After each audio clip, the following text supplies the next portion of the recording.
Salam değerli izleyiciler. Aprel ayının 23'ü 2025-ci il saat 23:25 Türkiye Prezidenti Recep Tayyip Erdoğan İstanbul AFAD Böhran Mərkəzinə gedərək səlahiyyətlilərdən son vəziyyətlə bağlı məlumatları alıb və bugün İstanbulda baş verən 6,2 bal gücündə zəlzələ bir çox vilayətlərdə hiss olunub. Zəlzələ nəticəsində ölən və yaralanan olmayıb. Böyük yeraltı təkanların ardınca afterşoklar hiss olunmaqdadır. Değerli izleyiciler, bu arada İstanbul'da baş verən zəlzələ nəticəsində xəsarət alanların sayının 240'a yaxın olduğu qeyd olunur və digər bir məlumatı da diqqətinizə çatdırıram.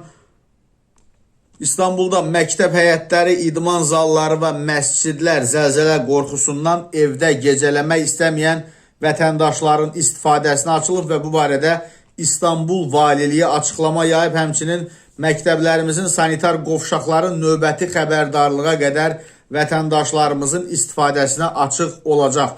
Qızıl Aypara və AFAD vətəndaşlarımızın əsas ehtiyaclarını ödəmək üçün bütün imkanlarını səfərbər edib deyə valiliyin açıqlamasında qeyd olunur.